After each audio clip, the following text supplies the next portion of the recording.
unganishe mu nzira yo gukora ibyo ushaka, nami kubabona ufite bintera ubwoba n'amaganya, ndetse byabasha kugeza no mu rupfu vuba, nami kubabona ufite bintera ubwoba n'amaganya, ndetse byabasha kugeza no mu rupfu vuba. Ibyiza mbona nibi kwizera umwami Yesu, no guhora ngendera mu nzira ye ntunganye, nawe yemeye kujya ndinda ndetse no kunyobora neza, ampesha no kwinjira vuba mu mahoro ye, nawe yemeye kujya ndinda ndetse no kunyobora neza, ampesha no kwinjira vuba mu mahoro ye.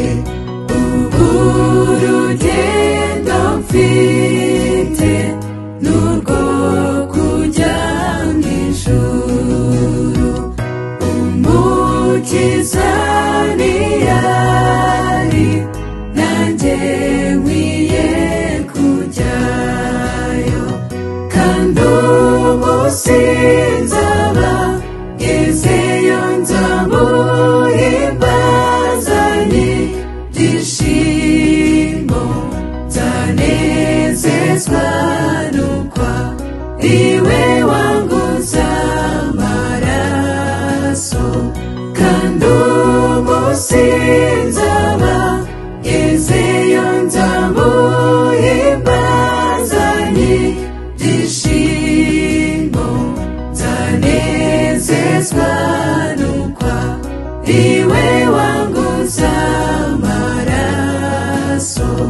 Muri iyi si huzuye umuruho n'amahane, icyo nkeneye cyose zimera ko nkibona, ariko ku munsi mukuru ubwo nzabona umucunguzi, niringiye kuzabona ingororano yanjye, ariko ku munsi mukuru ubwo nzabona umucunguzi, niringiye kuzabona ingororano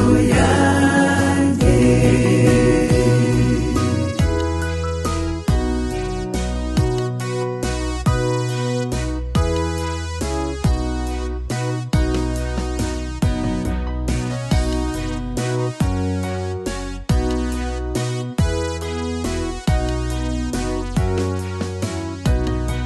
Ijuru sinzabona abanzi banjye ukundi, nta n'icyo nzahabura nk'ijuru ry'amahoro, nzashima Imana mvuza impundu ni haleluya haleluya, nzarambura amaboko mpimbaza umwami.